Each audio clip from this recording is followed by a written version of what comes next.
Irmãos, nós estamos então estudando os livros da Escritura de forma panorâmica, olhando uma visão geral de cada livro, e nós chegamos nessa parte que é 1º e 2º Samuel. E domingo passado nós fizemos a primeira parte desta aula. E, intencionalmente eu não quis dividir 1º Samuel numa aula e 2º Samuel no outro, porque de fato o livro 1º Samuel e 2º Samuel, conforme nós vimos domingo passado, ele é um livro só. Ele não é 2 livros. Assim no cânon judaico é um livro só.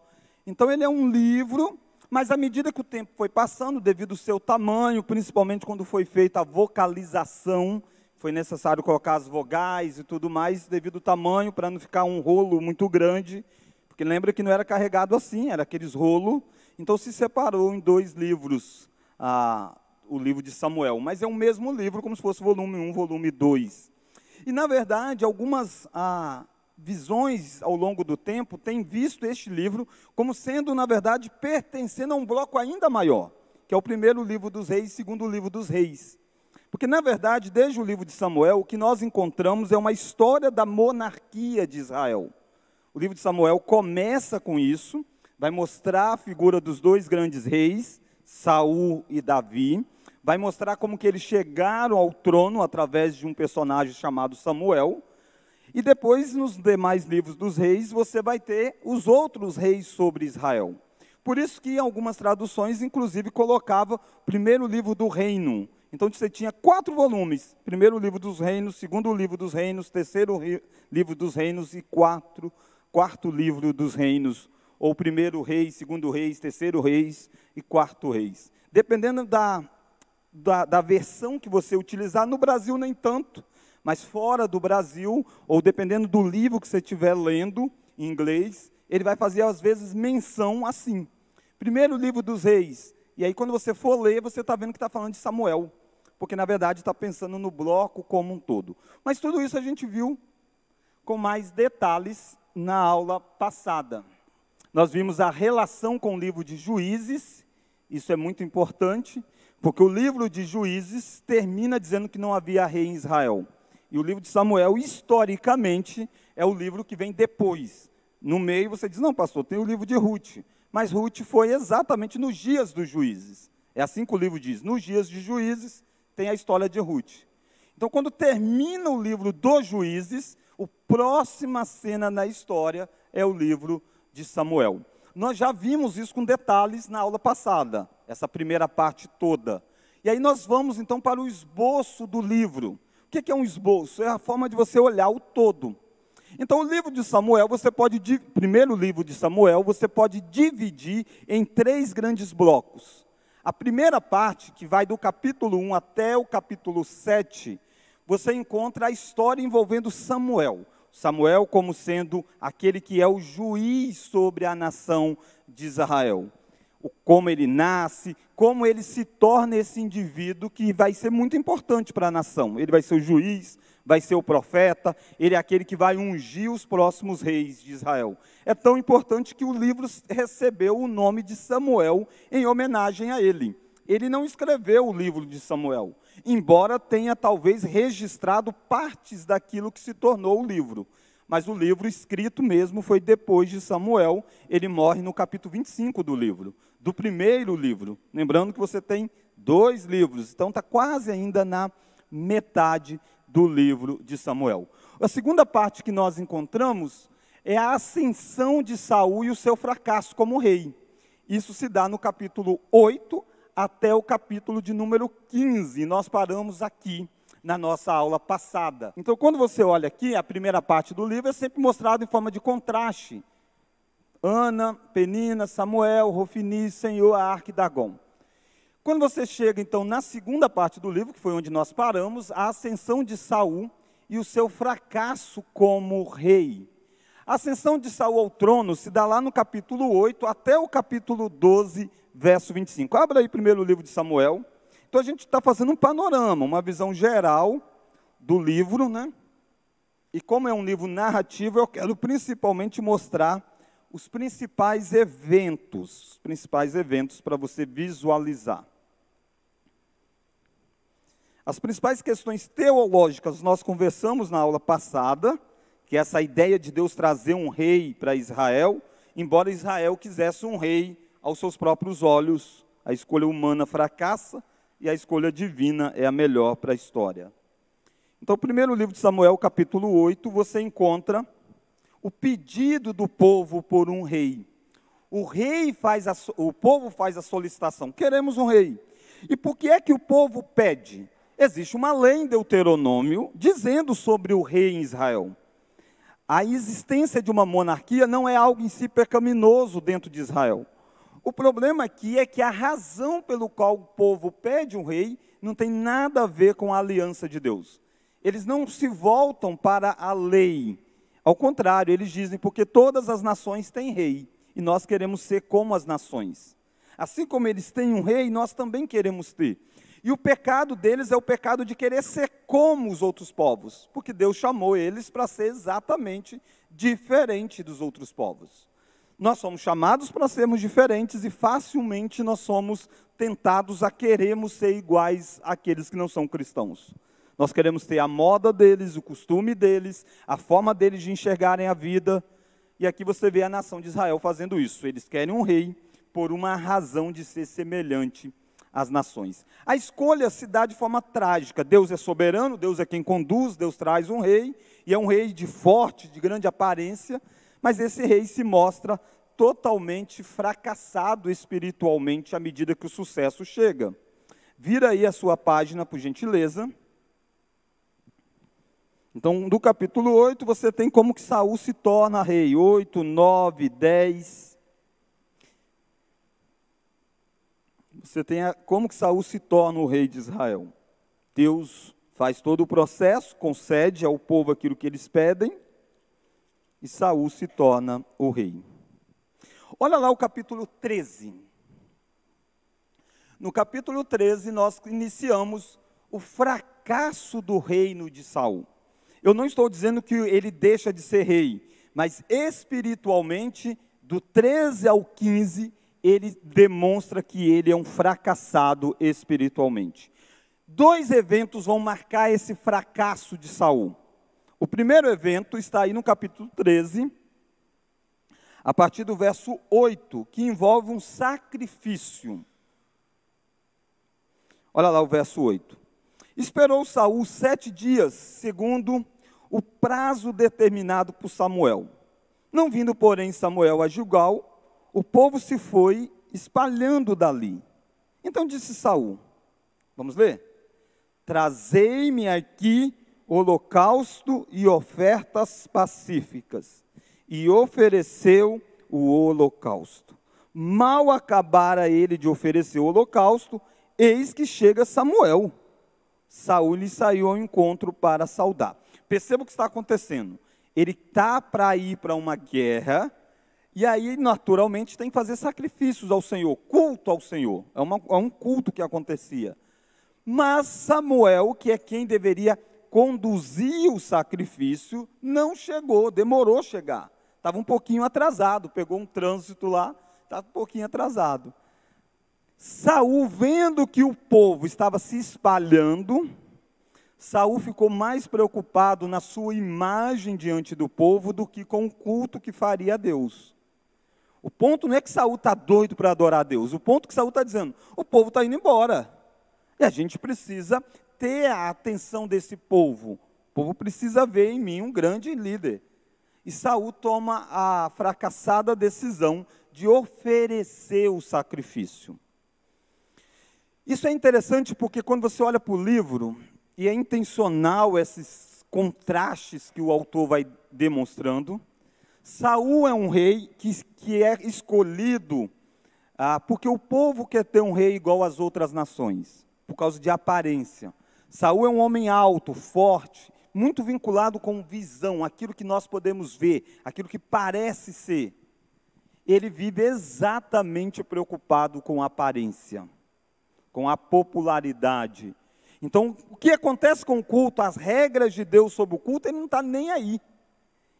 O que ele está preocupado é como o povo vai ver essa relação acontecendo. E é por isso que ele oficializa esse culto. Verso 11, Samuel chega, Samuel perguntou, vamos ler? Que fizeste? Respondeu Saul,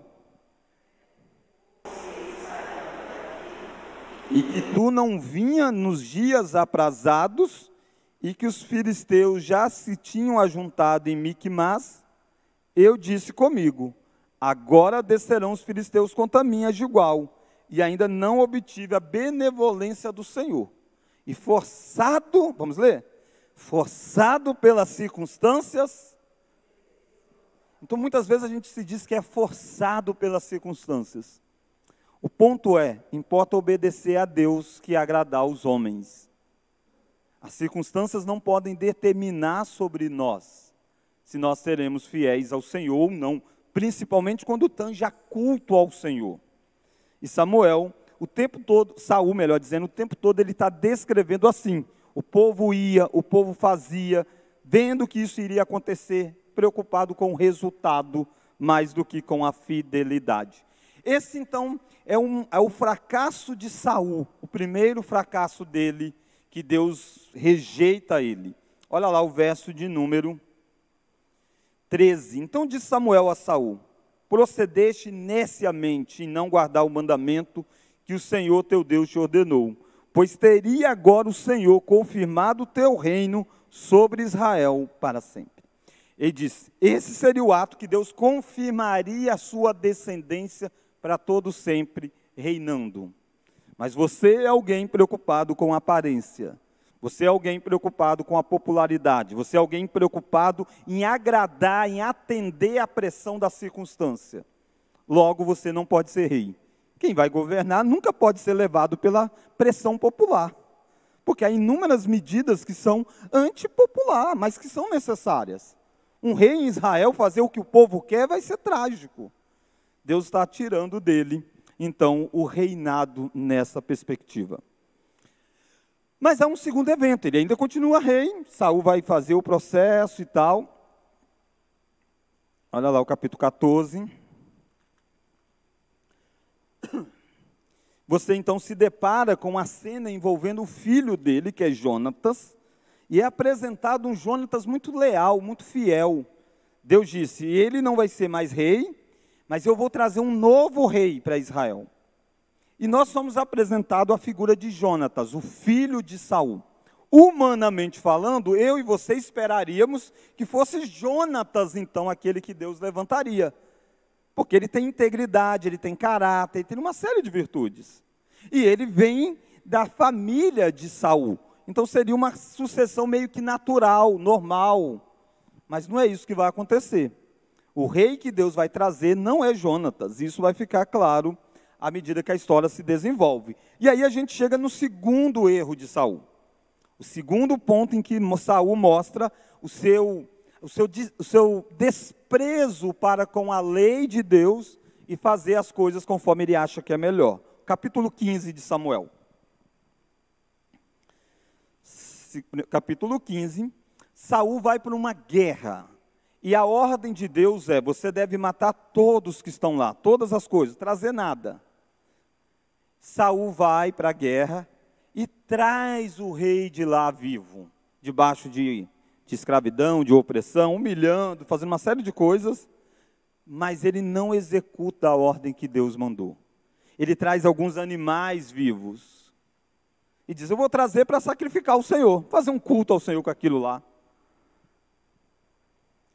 Samuel chega, Samuel ouve esses barulhos, Samuel está dizendo, o que está acontecendo? E aí Saul diz isso, não, eu trouxe para fazer e tal. E aí a frase famosa, olha lá o capítulo 15, verso 22. Porém Samuel disse, vamos ler? Tem porventura o Senhor tanto prazer em holocaustos e sacrifícios, quanto em que se obedeça a sua palavra? Eis que obedecer é melhor do que sacrificar, e o atender melhor do que a gordura de carneiros. Então ele traz os animais e está dizendo, nós vamos oferecer um sacrifício, matar esses animais e fazer culto ao Senhor. Mas a ordem de Deus era outra. Deus tem mais prazer em obediência do que em cerimônias. Deus tem mais prazer que nós obedecemos a Ele do que se nós fizermos algo bonito num culto. Ficou muito bonito. Mas se não é ordenado por Deus, não vale.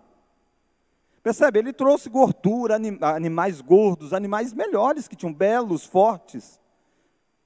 Mas não é o que Deus ordenou.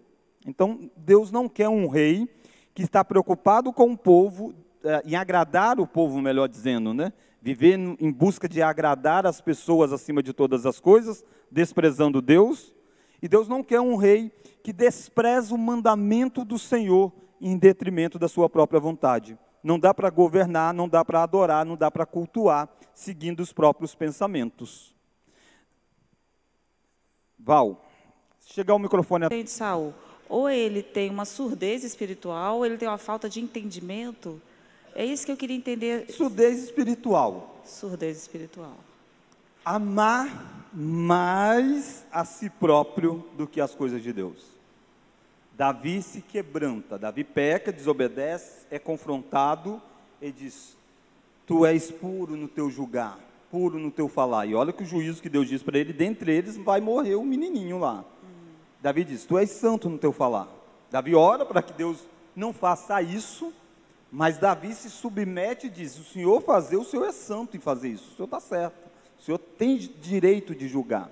Saul está o tempo todo preocupado com a aparência, preocupado com o que o povo vai dizer, e diz para Samuel: não, mas está bom, mas você pelo menos faz o sacrifício aqui para o povo, me honra diante das pessoas. Ele não tem, essa é a frase chave, ele não é um homem segundo o coração de Deus, ele é um homem pensando em si, vivendo para si, e que entra em ruína espiritual, porque viveu para si. Quando nós vimos então o fracasso de Saul, né? Verso 28 do capítulo 15, ó. Então Samuel lhe disse: o Senhor rasgou hoje de ti o reino de Israel, e o deu ao teu próximo, que é melhor do que tu. Também a glória de Israel não mente, nem se arrepende, porquanto não é homem para que se arrependa. Então disse Saul: pequei, honra-me, porém, agora diante dos anciãos do meu povo e diante de Israel. Volta comigo, para que adore o Senhor teu Deus. Então Samuel seguiu a Saul, e este adorou o Senhor. Percebe, Val? Ele estava o tempo todo preocupado com aquilo que os outros vão dizer dele. Afinal de contas, o povo quis um rei, entendeu? Segundo eles. É meio que ele está agindo de acordo com aquilo que o povo também agiu. É um retrato de um rei que age de acordo com o povo, e o povo agiu de acordo com o rei. Chegamos então na ascensão de Davi e a queda de Saul. Até agora o que nós vimos foi Samuel, nós vimos Saul, vimos o Saul se tornando rei e o Saul fracassando como rei. Mas Saul ainda está no trono. O livro de Samuel todo, Saul ainda está no trono. Você não vê Davi reinando no primeiro livro. E olha que interessante, nós chegamos basicamente na metade do primeiro livro, ó, capítulo 16. Agora Davi é ungido rei, mas Davi não exerce o reinado até o segundo livro de Samuel. Metade do livro vai mostrar essa resistência de Saul de aceitar aquilo que Deus está fazendo. Deus diz para ele: o trono é retirado de você, vai levantar alguém.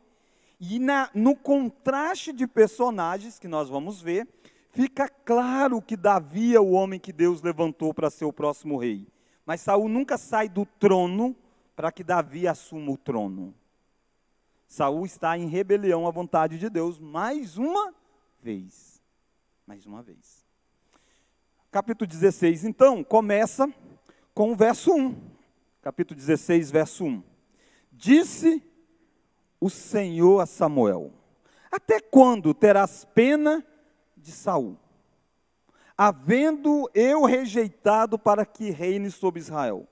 Enche um chifre de azeite, vem, enviar-te-ei a Jessé o belemita, porque dentre os teus filhos me provi de um rei.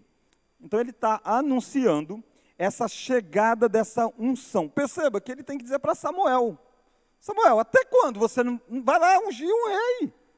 Até o Samuel está meio assim, tá, mas quando? Como? E Samuel vai expressar o seu medo, ó. Diz Samuel: como irei eu? Pois Saul saberá e me matará. Percebe? Saul não aceitou a disciplina. Saul não aceitou a ordem de Deus. Ele está dizendo: se Saul souber que eu estou ungindo um outro rei, ele me mata. Aí Deus vai dizer para ele: você vai lá para fazer um sacrifício, e no meio do sacrifício vai acontecer. Você não precisa sair anunciando que você vai ungir. Isso acontece.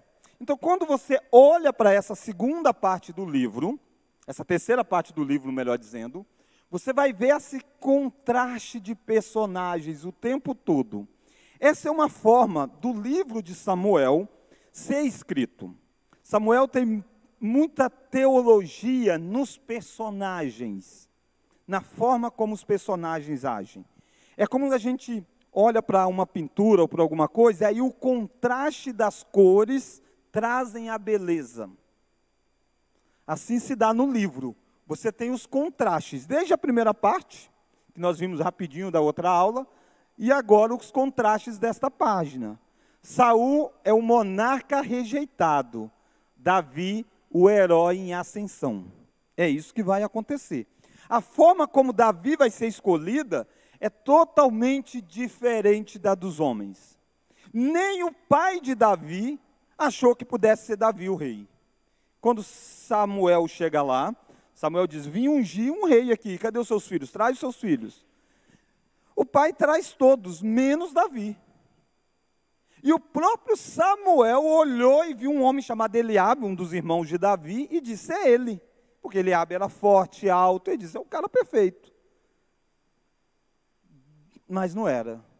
E aí Deus fala para Samuel: Deus não vê a aparência. Deus não é como o homem, Deus vê o coração. E aí Samuel pergunta: tem mais alguém?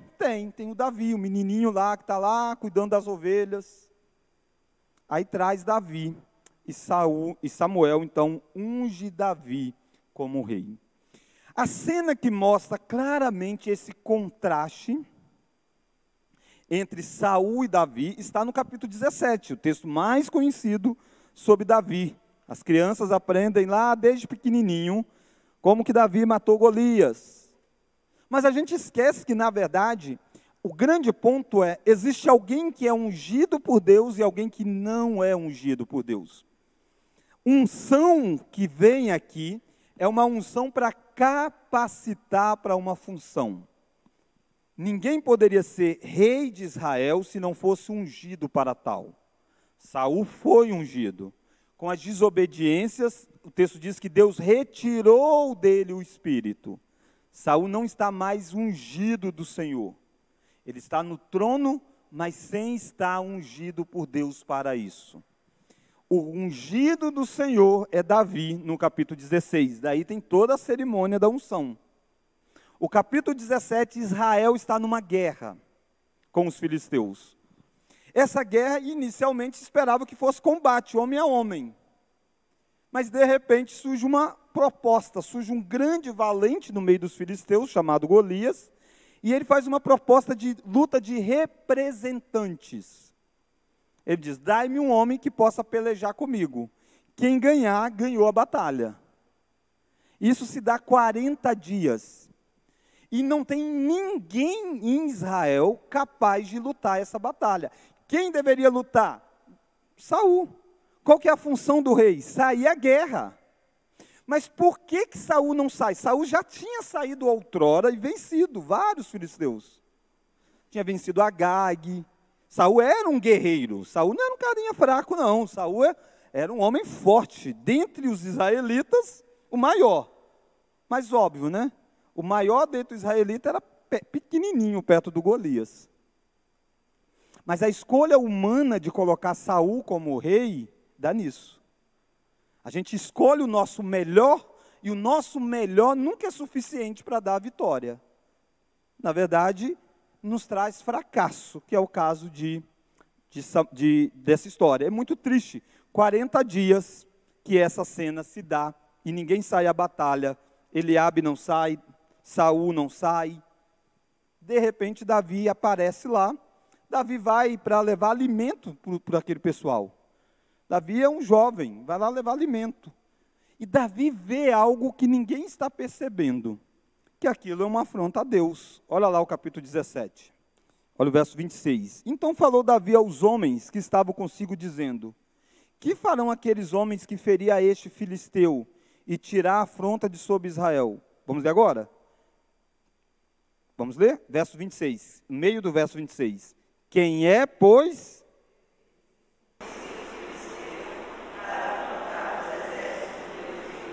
Quem é esse incircunciso filisteu para afrontar o exército do Deus vivo?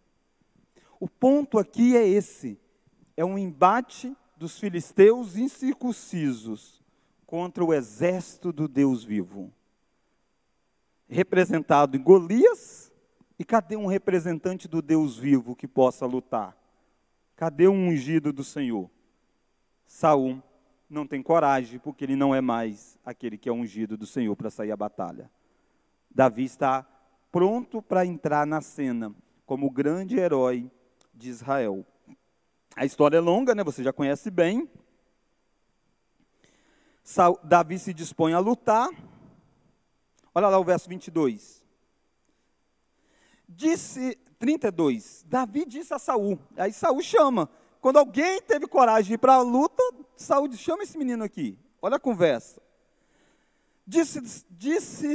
Davi disse a Saul, verso 32, não desfaleças o coração de ninguém por causa dele, teu servo irá e pelejará contra o filisteu. Porém Saul disse a Davi: contra o filisteu não poderás ir para pelejar com ele, pois tu és ainda moço, e ele, guerreiro desde a sua mocidade. Saul está de novo fazendo por vista. Ele está olhando Davi e diz: você é um jovem, aquele é um guerreiro desde a mocidade. Quem olha pelos olhos da fé é só Davi. Davi vê o exército de um incircunciso quanto o exército do Deus vivo. Saul vê um grande guerreiro contra apenas um jovem. Nós precisamos entender essa dinâmica dentro disso que está sendo apresentado, como sendo essa história das linhagens desde Gênesis acontecendo. Davi está entendendo, é a linhagem prometida, é a linhagem de Abraão, é o exército do Deus vivo, nós não vamos cair jamais. Respondeu Davi a Saul: ó, teu servo apacentava as ovelhas de seu pai. Quando veio um leão ou um urso, tomou o cordeiro de rebanho. Eu saí após ele, feri. E está dizendo das experiências de vitória. Livrei o cordeiro da sua boca. Levantando-se ele contra mim, agarrei-o pela barba, feri-o, matei. O teu servo matou tanto o leão como este urso. Vamos ver agora? Este incircunciso filisteu, por quanto faz toda a diferença. O porquê? Porque ele afrontou o Deus de Israel, o Deus vivo. É por isso que ele vai cair, só por isso. Olha o verso 38. Saul vestiu a Davi de sua armadura e lhe pôs sobre a cabeça um capacete de bronze e o vestiu de uma couraça. Esse texto é fundamental para a vida de Davi. Saul coloca sobre ele a armadura de Saul. Davi agora está com a armadura de Saul para ir para o combate. Davi vai lutar a vida toda com a armadura de Saul ou com quem Davi é? Será que Davi vai se tornar uma miniatura de Saul? Será que Davi vai para esse combate com as armas de Saul? Então está lá Davi com as armaduras de Saul para sair ao combate. Mas Davi não vai. Olha lá o verso 39. Davi cingiu a espada sobre a armadura, experimentou andar, pois jamais havia usado. Então disse Davi a Saul: não posso andar com isto, pois nunca o usei. E Davi tirou aquilo de sobre si. Ele tira a armadura de Saul. Ele não é um Saul. Ele não é um pequeno Saul, não. Ele toma o cajado na mão, ele é um pastor. pastor de ovelhas, escolheu para si 5 pedras lisas do ribeiro e os pôs no alforje de pastor, que trazia a saber no surrão, e lançando mão da sua funda, foi-se chegando ao filisteu. E aí você sabe o resto da história. Davi diz: tu vens contra mim com espada e lança, eu vou contra ti em nome do Senhor dos exércitos, a quem tem afrontado. Se ele tivesse com a armadura de Saul, ele teria dizendo: você vem contra mim com espada e lança, e eu vou com espada e lança de Saul contra você. Mas não, ele não vai lutar no nome de Saul, ele vai lutar no nome do Senhor. Ele é o ungido de Deus. Ele derruba o Golias com uma pedrada. E Golias tem dentro da sua armadura alguns símbolos que apontam para uma serpente. Tomba-se lá um representante da serpente. E Davi vai e corta a cabeça de Golias. O povo comemora, o povo se alegra, Israel venceu. Não porque Saul lutou, mas porque Davi lutou. A partir daí você começa a ver o Saul vingativo. Vira as páginas aí, vai ter uma musiquinha no capítulo 18 que vai perturbar Saul. As mulheres começaram a cantar no verso 7, ó. As mulheres se alegravam e cantando alternadamente diziam: Saul feriu os seus milhares, porém Davi os seus 10 milhares. Isso perturbou. Lembra, Saul é alguém preocupado com a sua imagem, com aquilo que dizem dele. Davi até então tinha vencido o gigante, só estava fazendo bem.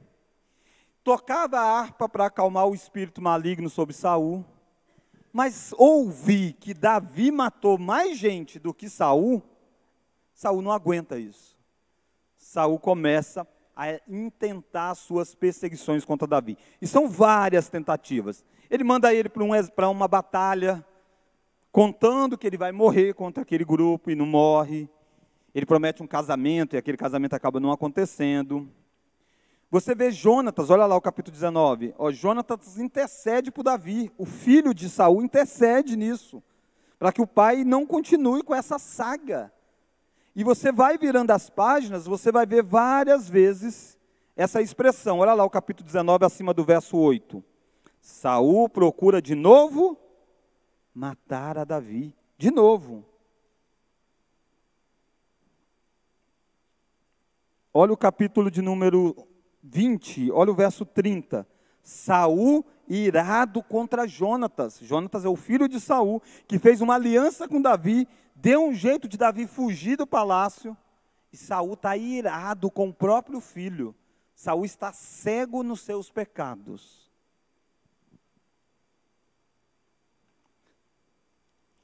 Vai vir aí as páginas. Tudo isso aqui você ia ver essa cena. Ó. Davi foge para um lugar, Saul vai atrás.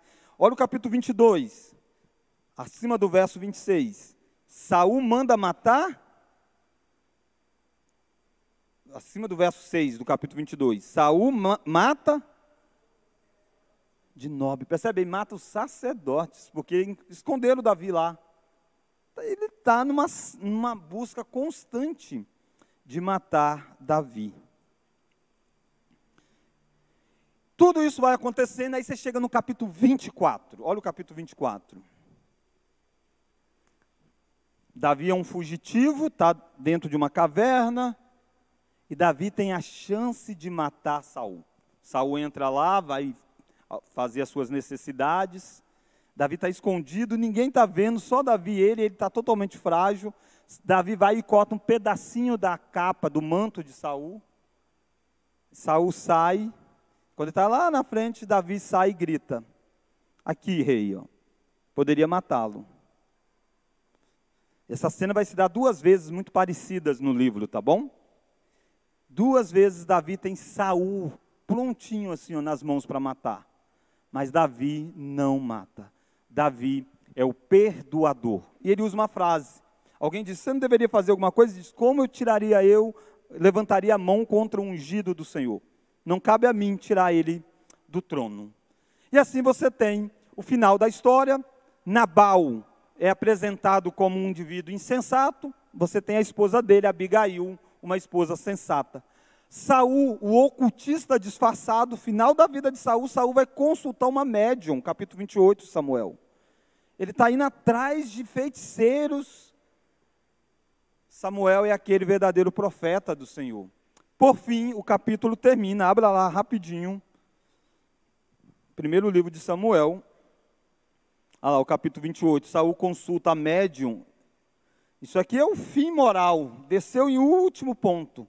Foi atrás de uma feiticeira, de uma médium, porque ele não tinha mais ninguém para que pudesse orientá-lo espiritualmente, não tinha mais, Deus não levantava profeta mais para falar com ele. E aí você tem Davi duramente atacado no capítulo 29 e 30, Davi está fora já, fugindo, e aí ele sofre uma derrota grande, mas Deus o reanima, ele vai e traz a família de volta. A família tinha sido levada, raptada. E o capítulo 31 termina com a morte de Saul. Então percebe que o livro vai cunhando essa expectativa, e no final, Davi tem uma grande derrota, e Saul tem a morte. Mas Deus reanima Davi, Davi tem uma grande vitória. Deus dá de volta tudo aquilo que ele havia sido perdido. É um preâmbulo daquilo que vai acontecer no segundo livro de Samuel. Na próxima aula, a gente então vai para o segundo livro de Samuel, e aí a gente vai ver o reinado de Davi, tá bom? Vamos orar? Deus, obrigado porque a Tua palavra nos mostra a seriedade que é vivermos debaixo da Tua lei, debaixo das Tuas instruções. Nos mostra a preciosidade que é o Senhor levantar pessoas que possam nos guiar, nos conduzir, debaixo de uma autoridade que vem do Senhor mesmo. Nos dê a graça, enquanto lideranças da igreja, sempre estarmos atentos com o chamado que o Senhor nos deu e atentos com o mandamento que rege o nosso chamado. Nós temos a Tua palavra para dizer o que fazer, como fazer, quando fazer. Por isso nos dê sensibilidade para sermos submissos à Tua vontade. E obrigado, ó Deus, porque o Senhor nos deu um rei, maior do que Saul, melhor do que Davi. Um rei que é Jesus Cristo. Ele nos governa de forma perfeita, justa e vence as nossas batalhas. Aquilo que Davi fez com os filisteus é apenas sombra daquilo que o Teu Filho fez com Satanás na cruz do Calvário. Oramos em nome dele, no nome de Jesus. Amém.